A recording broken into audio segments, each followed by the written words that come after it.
Welcome, everybody. I Okay. accidentally hit the start button. So Good. sorry there. Good. Uh, yeah, Good. welcome. Dr. Good. Paul and Jeremy Fox here. We're here again. This time we're going to talk about a movie.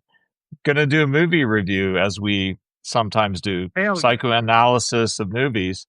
And Jeremy contacted me earlier today with the novel idea to look at the film Jaws, believe it or not, which he 50th had never anniversary. seen.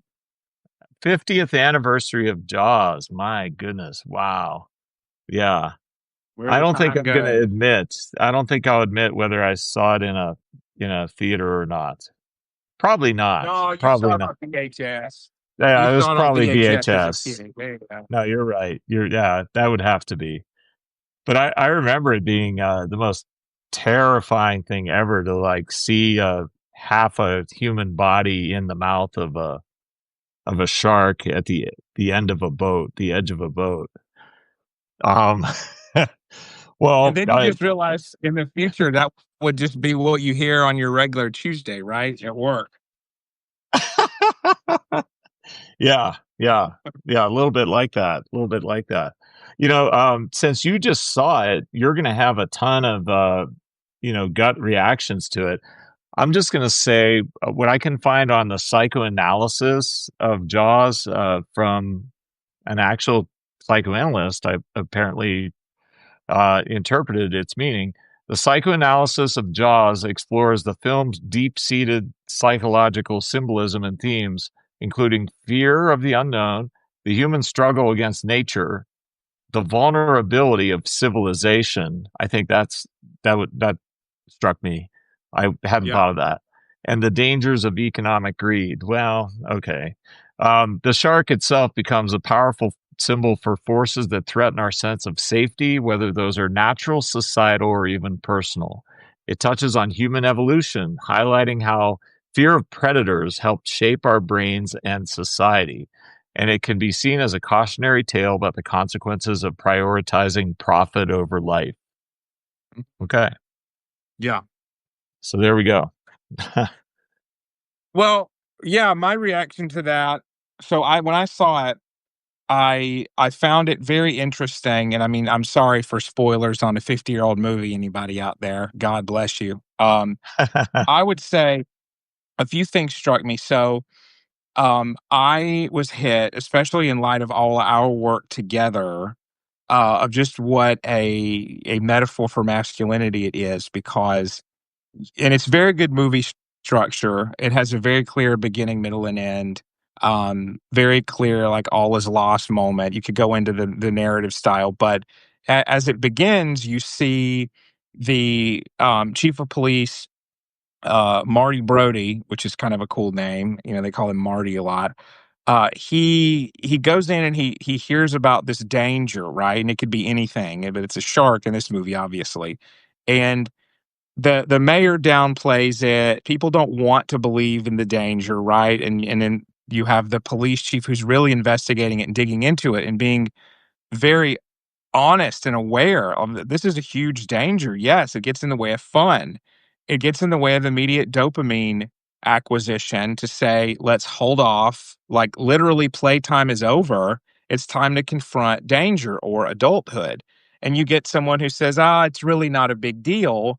Let's roll the dice, make the money on tourism. We need to do that, which I totally get. Some towns need Right, tourism. That's a legitimate right. economic concern. But there's sort of this brazen attitude of, even as you see the mayor later, like he says, "Oh, people need to not just be on the beach; they need to get in the water, right, to make it look good." So there's this archetype of the character who wants everything to look good no matter what, right? There's a sort of denial, psychoanalytic defense in that character.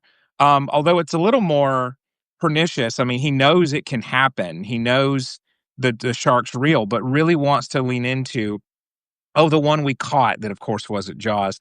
That's the real one. Don't worry about it. It's all gonna be okay. And then you get Marty, who is this stalwart character who says, "I don't really care the consequences. We have to do the right thing." And you see that not only is he a part of Marty goes into this and he's like a very good masculine, positive masculinity role model, but he's joined by uh, a another kind of so he's like your almost default courageous, strong masculine archetype. But what I like is that these other masculine archetypes join, like the oceanographer, uh, Oh, right. who joins on as kind of like this. Yeah, he represents sort Like of the this male expert. sense of confidence. Yeah, the Yeah. expert. We Yeah. might call it He's like like the a Apollo scholar. He's archetype. not a fighter. He's not gonna like kill the fish, Yeah, probably. I don't right, remember if he right. does. Maybe he does. Maybe that's Well, the big surprise that the no, soft he milk toast scholar is the one that kills the fish. He Uh tries, he makes a valiant effort. He ends up yeah. surviving, so you have again, spoilers, Okay. but it's Jaws. So you've Yeah. got no, I'm saying that for me. So you've got the courageous, like, law enfor like, the almost the soldier archetype, right, to an extent, Yes. and Marty as the police chief. Then you've got Hooper, the oceanographer who tests his mettle, mettle, develops the courage there, and he says, "No, we have to go stop the shark." Tourism be damned. Okay, so he reaches his masculine initiation. Then you have halfway through the movie or so, you have Quint, the older man mentor archetype. You've got the Ah, scholar, you've got the soldier, and you have the yeah. sage. Ooh, let's Yeah. call it that: soldier, scholar, sage. I'm just trying to go with alliteration. I So I Quint, think it's okay to say at this point who dies and who yeah, kills I the think so shark. too. I think it's fine. Like you said, it's a 50-year-old film, and we wanna really pull some knowledge out of Yeah. this. Yeah. Well, so it I was think very Quinn interesting. dies, right? Quinn's Right. like the first So to die.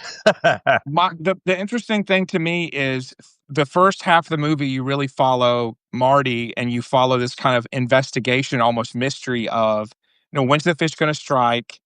What are we going to do? Aftermath of managing the small town reaction. And then when they get on the boat, the adventure begins of how's my connection? Is it going okay? It's good. I think it's Okay, good. good. Good. I got Yeah. a message saying it wasn't good. So they go out to sea, which is a classic masculinity adventure, the Odyssey, whatever. Take your pick, for goodness sake. They go Sure. out to sea.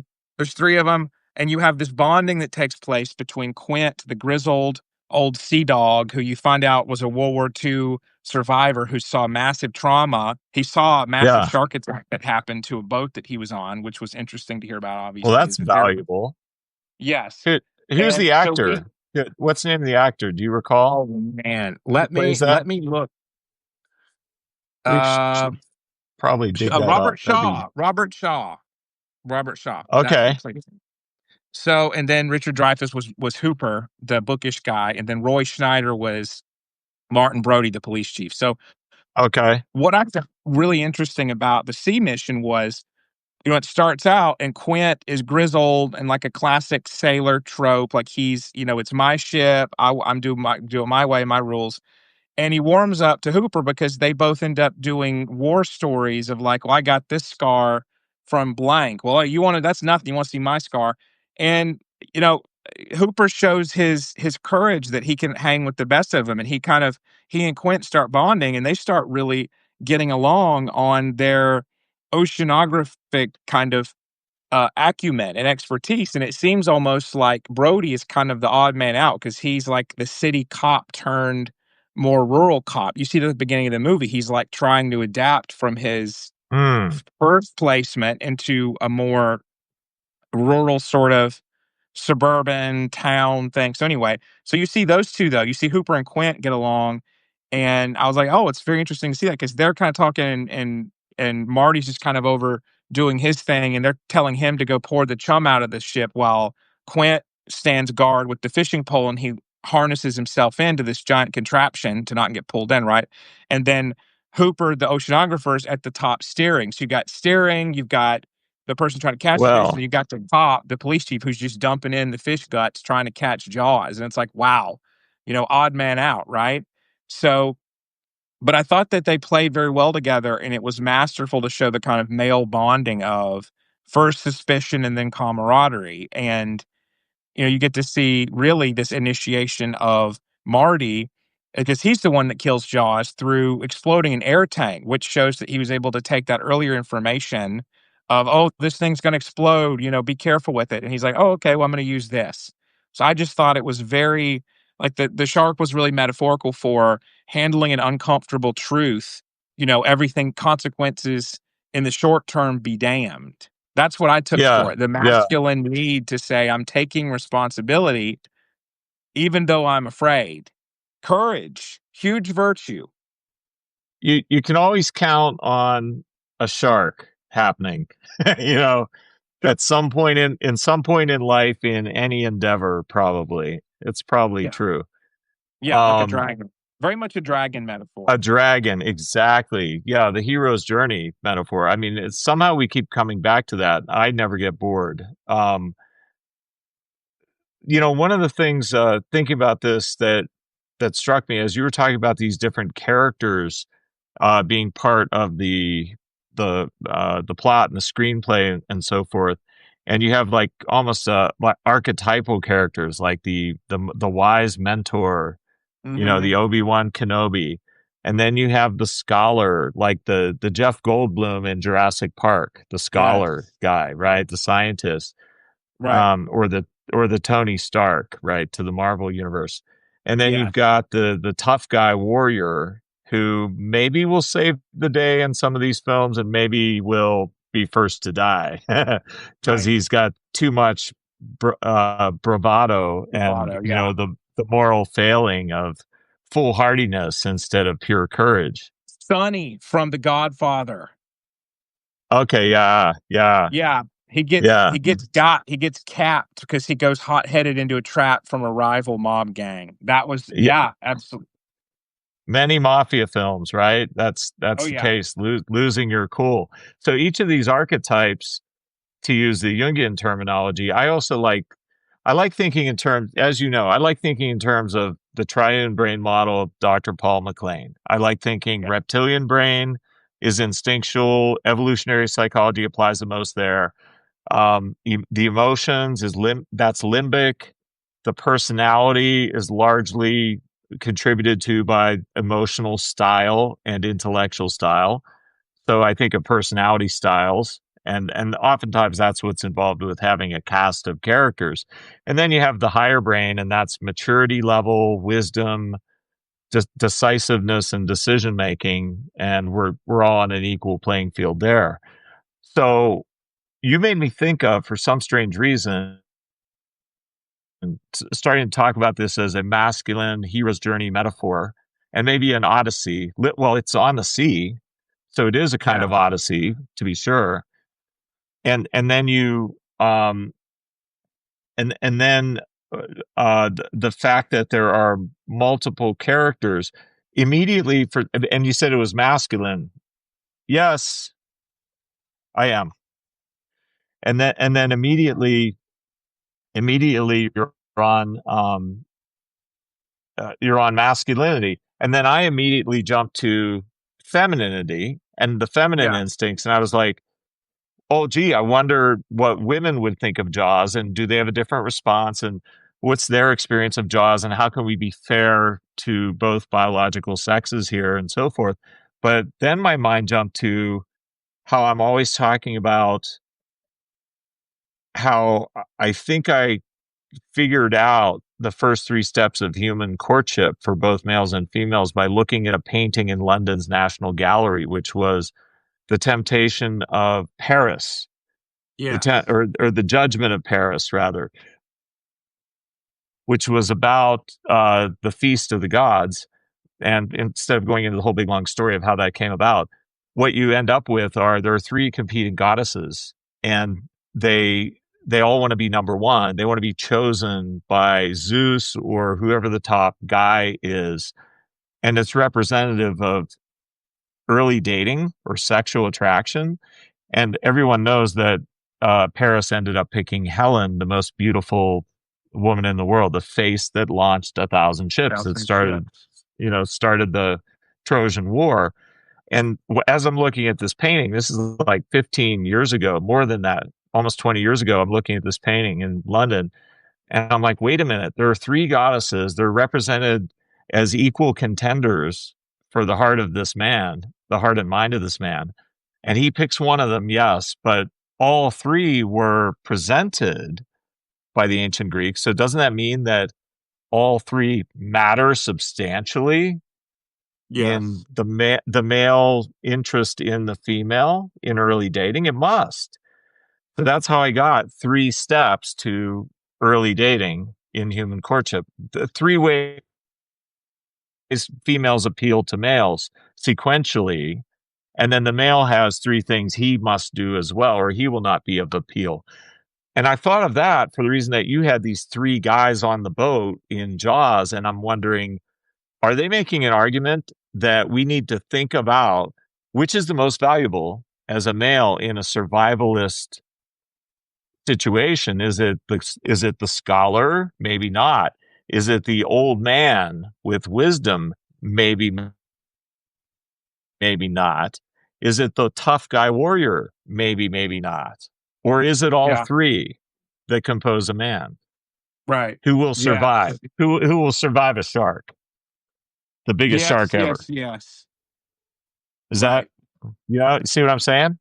I love it. Yeah. Well, it's so you're what you're saying is all 3 are necessary, all 3 archetypes, if we want to be a whole person, you need to embody. Yes. Yeah. To be a No, whole I man. completely yeah. Yeah. No, I completely agree with that. I think what else is better as a metaphor for that than, a movie of adventure? I mean, you could really so you could go a lot of directions with that symbolically because Quint, the grizzled sea dog character, he ends up dying. It's like, well, so my way of taking that was it was like, well, he got to be an instrumental part of this one last journey that was very, very, very meaningful to save a town. Yeah. And it is sad. And again, so I was joking in the theater so, it was PG. That's a PG movie, by the way. Jaws, it was rated that. Your ears are not deceiving you. PG. I'm in there and I see like something happens and there's It blood. used Somebody to gets shot be in the hand. R. That was rated Yeah. R at the time. I don't know why it's PG now because I said this is a PG picture, folks. I'm like saying that to my brother. I'm whispering it to him. It's like PG, right? So like that's gonna grow some kids up, right? Man, you see Jaws, you walk away a grown man, I guess, mentally. Just kidding. But Quint ends up, passing away. You could be like, well, so if that's your archetype, it's like you assimilate this character the of wisdom. You assimilate your wise ego state, like all of that. Sometimes you're gonna have to be the scholar, you're gonna have to research a subject, you're gonna have to be brave, you're gonna have to take authority, because that's really what it is. The police chief character, Marty, represents authority, I would say. So there's authority, competency, and wisdom or knowledge and wisdom. Like you could split it off and say like, wisdom is associated with age and knowledge, like book knowledge. It's like, yeah, what do you do with that though? You need wisdom to know when to use either knowledge or bravery. So Yeah, you could look knowledge at isn't wisdom.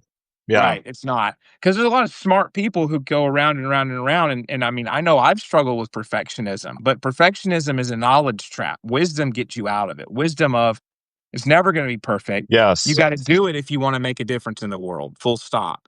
So, Yeah.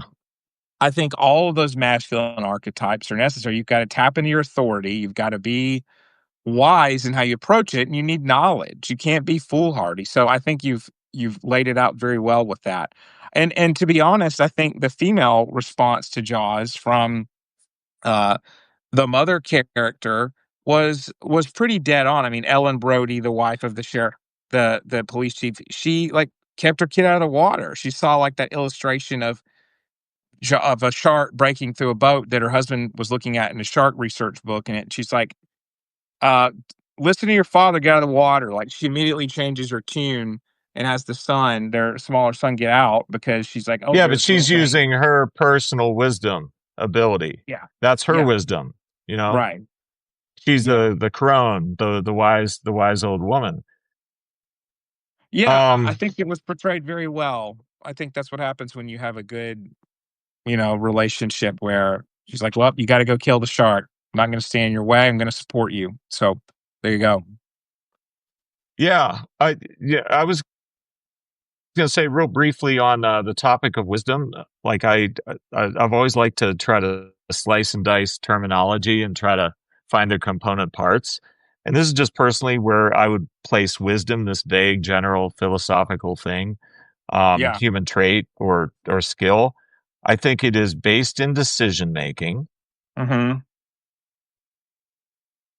And the reason why is because, and you mentioned Odysseus earlier, and Odysseus is a freedom tale. It's a tale of freedom. It's male freedom to be on the high seas and have adventures and make discoveries. But the Yes. penalty for freedom is danger. Danger and maybe death is the penalty for freedom. Freedom ain't free, as they say, right? No, it's So not. so I think wisdom is based in decision making competence, and we surrender our freedom when we vote or have a boss because hopefully the person we vote for or surrender our freedom to makes wiser decisions than we do. And I think so decisions are paramount to any talk of wisdom. Okay, so what goes into a wise decision? I think it's two factors. One is ethics, or what has been called conscience, meaning, is my decision bound to cause harm to someone else?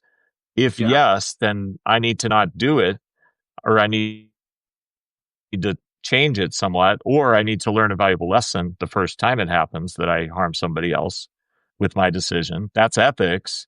So, will I do harm prior to making a decision? But the other one that people overlook, I call intuition, or you could call it shrewdness. And that's often what many people think is synonymous with wisdom. It's shrewdness, meaning I've Yeah. lived a lot of years on the earth and I've seen a lot of stuff, a lot of bad things, and I've seen things work out well too. And and I don't know what to tell you. I tap into thousands and thousands of episodes of life to mine it for the right, wise decision to make Yeah. intuitively, right? Going with your gut is not just literally you're going with your GI system. It's going with a repertoire of collected good and bad outcomes that sum up into environmental sampling by you, which is why there's no substitute for years on the earth. To be a wise person is different from being a knowledgeable person. It's just years on the earth, having made enough decisions in enough environments to see what happens. Yeah. I agree with So you that's your completely. Quint, I think. That's what Quint offers us. Yes, Yeah. very well put. I mean, you say it and it makes me think of the free energy principle of minimizing surprise or prediction error. And so Carl Friston was the person who gets credit a lot with that model. Um, the brain is always predicting incoming situations. It's inferring actively, making predictions from the top down, and seeing if there's errors there. So, and then the big goal of that being to update your perceptions and learning, in order to make sense um, of what's happening in the world, and to do better next time with your predictions. So, people with trauma that really sticks often tend to have an ongoing error where the weighting, like the weight, like a heavy weight, like is far stronger for very unlikely situations. Like, oh, I'm going to be attacked again. It's like, well, you may not if you're in a different environment now, if you're not in an abusive household anymore, right? But they Right. they want to minimize Right. surprise. So, and that's also where self sabotage gets in. And shrewdness would say, well, we need to sample from a lot more data points. And even, especially from those that aren't especially heavily weighted, like the one bad time. So that's when people get stuck in very negative, self defeating loops, is when they can't access that shrewdness, that ability to say what's right for this situation now. Yeah. Yeah. Yeah. Full stop. Yeah. Now, and with the current variables, the exact variables Yeah, brought to bear here. Yeah, precisely. absolutely. so there's that. There's personality. There's the cast of characters. There are the archetypes. No one is going to be superior. Although one, I recall killing the shark, and then Right. the others die. Or at least one of the others die. I also One. Yeah, said just one. I wanted to be fair to women too, and I'm Yeah. thinking in my mind, they would want to enjoy this too. And as I think decades back, probably more women I heard of at the time this film came out would have been more terrified of it, and more boys and men would have been more kind of having salacious interest in, ooh, want to see the Right. carnage here, wonder what happens. Um, and I think of bell curves, it just occurred to me. I don't think I've ever said this before. There are a whole lot of people out there in the world that would like that either don't understand basic statistics and a normal distribution bell curve, or they would like to twist a bell curve to their liking, which Sure. isn't possible. What I'm getting at with this is I'll bet there are a lot of exceptional, amazingly athletic, oceanographic females out there who could kill sharks or do kill sharks, or maybe it's what they do for a living, but it's not the norm. It's not the center of the bell curve. And so I wonder what your thoughts are on bravery versus cowardice. Who is in the boat? I know it was a certain time of history. I think the 70s is when that film was. Yeah, it was. Um, there were different demographics then, but males typically would be the ones who would be in a boat trying to kill a monster. But throughout all Mhm. human history, it was usually groups of males in a boat out trying to kill a monster throughout all Well, history, from yeah. Beowulf to the Odyssey to the Scylla and Charybdis, the Odyssey to you name it, Shakespeare. Right. Um, Right. so Okay. there's So what that. did you want me to comment on, like, courage and shark slaying? No, I'm wondering, is there a kind of male courage and a instinctually driven, and a kind of female courage instinctually driven in their own way? I like Are that. they on bell curves Yeah. within their biologic sex? Are they Yeah, on bell it's curves maybe? it's a really good question. I would go this way. I would say there's actually a movie called Soul Surfer about a young woman, either teen or early 20s, who and it's biographical, by the way. Bethany Hamilton. So Bethany Hamilton lost her arm in a shark attack while surfing, Oh, and wow. she actually went back and continued to surf, and she decided, and she even wrote a book about it. She wrote a book, and then that became a movie. So, I think that's a massive amount of courage. So, and the movie came out in, like, let's see. So she's in her 30s now, and the movie came out in 2011. So she was very young when this happened to her, because then the book came out in 2004. My gosh, she's a teen. This happened. She said, "Screw that. I got attacked by a shark, but I'm going to keep pursuing this Yeah. really not a hobby, like a sport, a competitive sport, like a part of Yeah. her life, Yeah. far more than a hobby." So I would say, well, that takes a lot of courage. I mean, you often Yeah. see male courage gets a rap for being very um almost abstract and focused on human survival. And I would say, well, sometimes not. I mean, with Jaws, it's like, okay, we're protecting our community. Fine. That's very common. Female courage is often related to protecting the family or your immediate family. And there's reasons for that. Usually women would have been in that situation to do that because they would have been the Mm. safeguard of hearth and home, right? Like in the movie, and by the way, I went and saw Nobody. You see Oh, um yeah. the main character's wife, who is, she's very trained as a markswoman and defends the family with her use of sniping, of a sniper rifle. Okay, there's an example there. So it's not always the case. I would say men have to often band together and protect the tribe. We're going like prehistoric here. Like their instinct is to Yeah. kind of protect the tribe, and women it might be protect the family. But then you see that can but she was protecting the wife character in the movie Nobody too. Was she was actually protecting, and I believe there was another I know there was another boy with them, so she was protecting kind of the community as well. Yes. Yes. So Yeah. it's very interchangeable. I think men are more expected to risk life and limb because, they're not caretaking the children typically. They might be so you make your own inferences there. I won't get too into that, but it's like with the biologic thing. I mean, the mama bear impulse, cool. I think that's pretty accurate. And with men, I Yeah. think, Yeah. yeah. So that's kind of What roughly where I would take it. I think definitely there's a solid male, female, masculine, feminine distinction in the area of, and Deborah Tannen spoke to this like 40 years ago.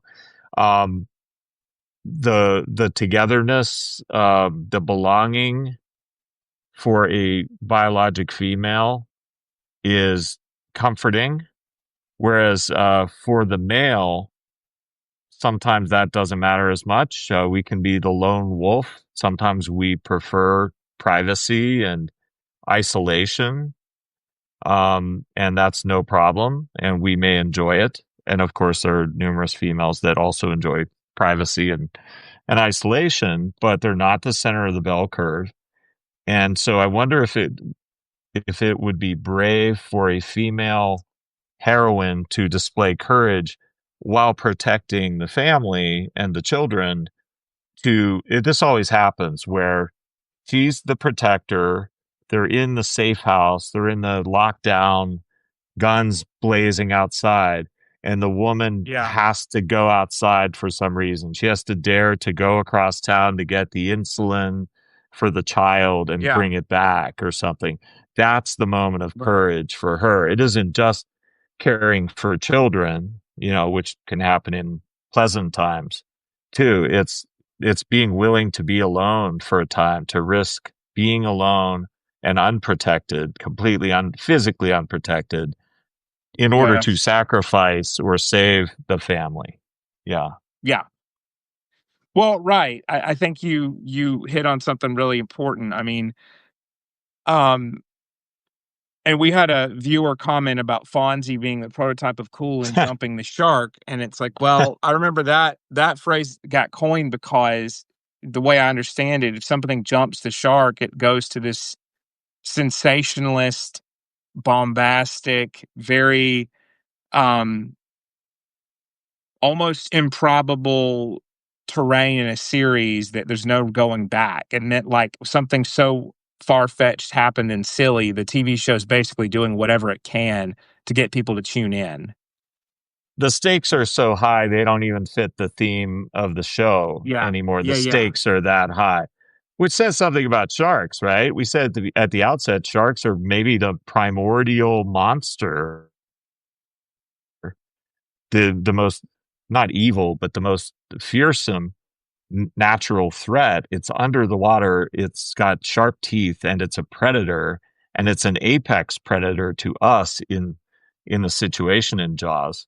So yeah, jumping the shark is, there's no higher stakes than that. What higher stakes could you have? Which made it ridiculous because it didn't fit at all the theme of Happy Days, which was Yeah. the name of the TV show. Well, what's really interesting is in the '70s, and I'm not an expert, obviously, maybe not obviously, I could have read a lot about it, but, um, there was really this sort of psychoanalysis creep and things becoming very like psychobabble probably got coined as a term around then because if the original Invasion of the Mm. Body, not the original, the sequel Yeah. Invasion of the Body Snatchers with Donald Sutherland, which I would recommend is one of the best movies ever made. Oh, that was good. Donald Yeah, Sutherland. Yeah. yeah, Yeah. he's great. But in that Yeah. movie, there was Leonard Nimoy actually played this pompous, and yes, that's right, Leonard Nimoy Spock played Yeah. Yeah. this character that was like a self-help guru, and he was this very annoying, self-aggrandizing, guru character. And I think in the '70s, I think by the time Happy Days was on whatever season that was, it was probably right in that cultural zeitgeist of everything being psychoanalyzed and, face your fear. And so, of course, they've got an arc where Fonzie faces his fear, and it's in some big thing where he's facing the unknown. I think there's a place for that, but doing it on water skis is probably too much for Happy Days when it was a show about friends in a diner in the '50s. I think it's Yeah. a mismatch, basically. It was a But I mean, motorcycle. It's even worse than you think. It was jumping a motorcycle like Evil Knievel, who was famous in the 70s, I think. Jumping a oh yeah, motorcycle over a tank of sharks. I yeah. mean, that made it extra ridiculous.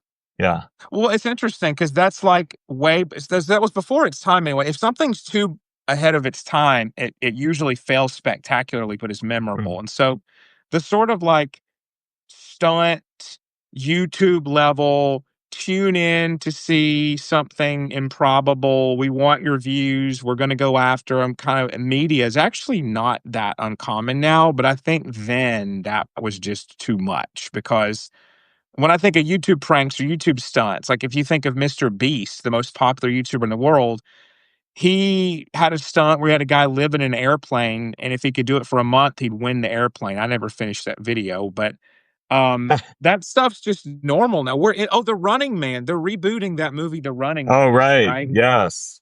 Yes. I mean, okay, hello, Survivor. I mean, it doesn't. We got there. We've gotten there societally now, Yeah. basically. So Yeah. Well, a that's much nothing. better Something I running wish. man, the a better running man than Running Man was Justin Timberlake in, I think it was called Time Left, or Oh In yeah, Time, or In in Time, or time, Time Left, dude. In Time. I love that That you was brought that up. wonderful, brilliant, right? And that integrates with what you talk about with social media, the psychology of social media. Yeah. Well, Killian Murphy was in Time as well, and any movie with Killian Murphy, I have to give a hat tip to.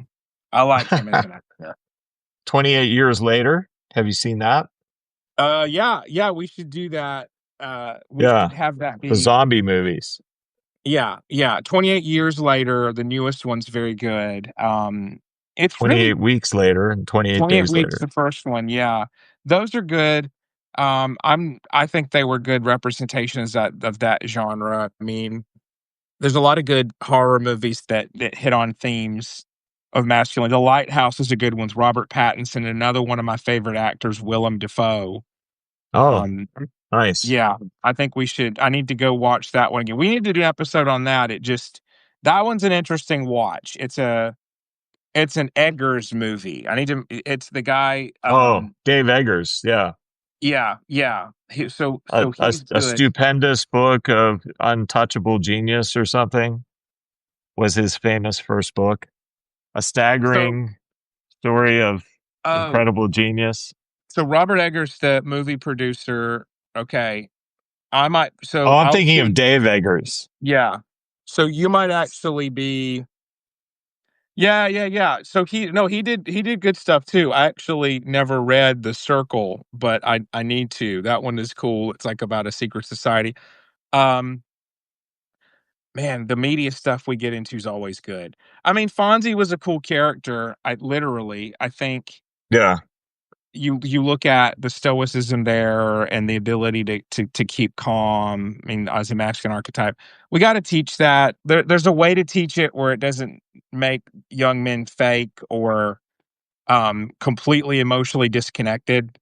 But you can't throw the baby out with the bathwater. I don't know what society everyone else lives in besides the two of us, but in our world, you got to have some grit and some ability to laugh and be appealing. So Fonzie's necessary. However, jumping the shark, Not um, necessary. too far flung for most people. if we were gonna if we were gonna sum up maybe some lessons of Jaws, I don't know if it's to be continued, but a film series most certainly is. Oh, the film I'm series for he- sure.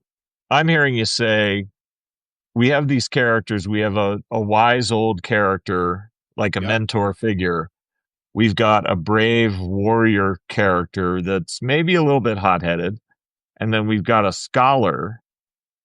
So if you are faced with danger and you need to go into action pretty quickly, Yeah. you ought to have already some kind of mentor in your life, and you Yeah. could get that on tap now before bad things happen.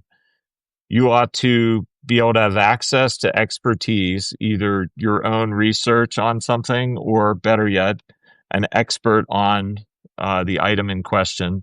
So if you have a surgical problem, you need a surgeon. If you have a legal problem, you need a lawyer.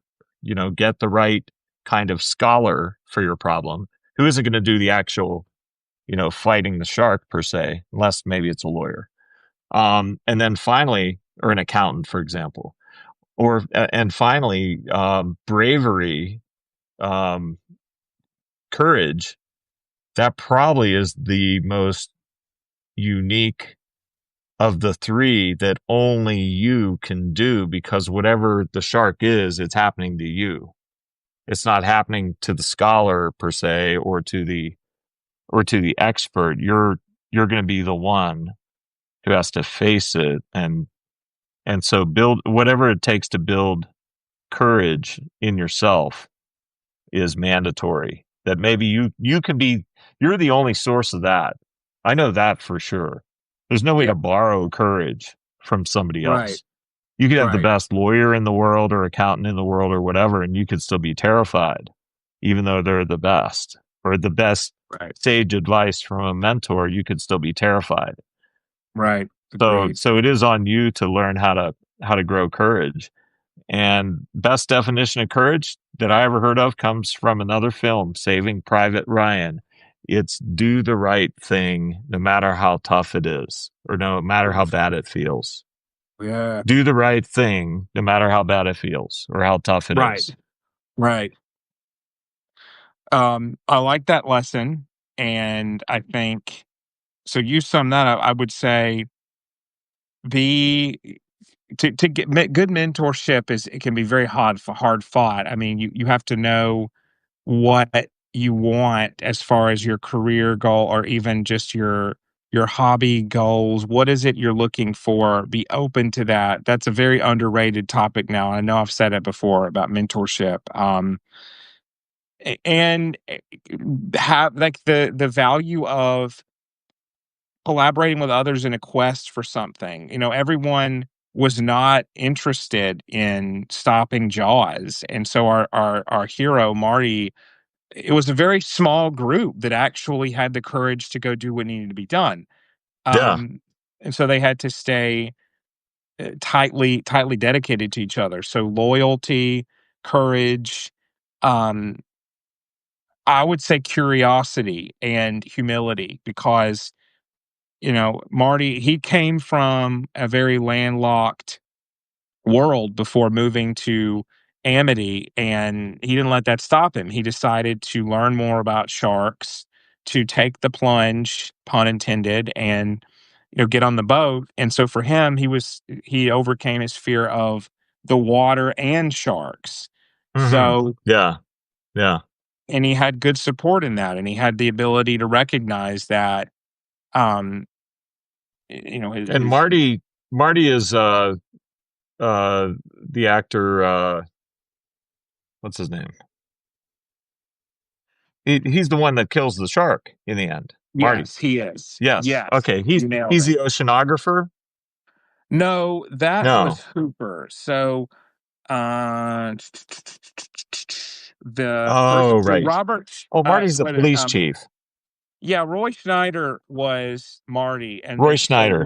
Yeah. yeah, Richard Dreyfuss was Matt Hooper. Matt Hooper was the oceanographer. Oceanographer.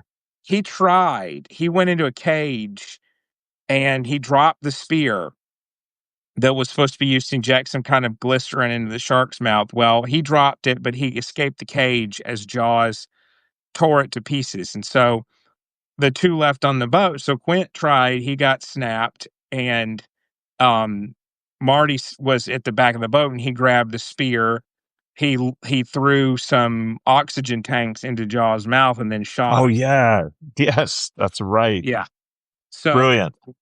yeah, it was. So, it was a brilliant conclusion to the movie, and it was very cinematic, like a few shots that missed, and then, um, you know, Improvisation.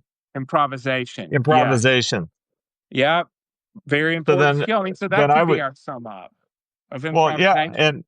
and I'd put icing on top of that by saying, it's the exact same concept as Indiana Jones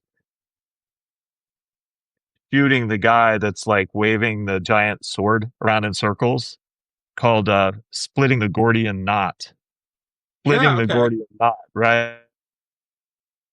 Like, Alexander the Great comes into the land of Gordo, where King Gordo had this giant knot, and the legend was whoever first comes into our city and manages to untie this knot, it will be declared king. And Alexander the Great's like, I'm not untying that knot, but I'm going to solve this. Chop. And he Yeah. chops the knot in half, right? Splitting the Gordian knot is sometimes to solve, a seemingly complex problem that's imperiling you. Sometimes the answer is actually easy and you just need to bite the bullet and do the easy thing Yeah. that Yeah. needs done. That's Yeah. a really good point. I mean, I would say that that is a tale that needs to be heard by overthinkers because they would sit and try to untangle the knot and not be bold Right. to try to cut it. And so that's helpful for me to think, well, sometimes you have to just launch in. Your will Yeah. has to suffice. So, Throw the oxygen tanks in the shark's mouth. Brilliant. yeah, And shoot yeah, him. yeah, Yeah. sometimes you You don't gotta have to be Ernest Hemingway. Yeah. yeah. Well, Doing that's a good doing battle point. with fish. Yeah, Yeah. absolutely. This is Well, fun. awesome. Yeah. Well, thank you, Jeremy, for Thank you. joining me again. And I'll look forward to another film. We'll have to think about what? Maybe the 28 days, weeks, years series. Who knows? Yeah, Zombies. that's a good one. Zombies are always good. I agree with you. Oh, All I right. agree. Excellent. All right. Thanks for being here. Happy Labor Day Absolutely. Happy tomorrow. Labor Day. Thank you for doing this. I'm glad we could hop on. It was a Yeah, fun show. absolutely. Thank you guys. Bye.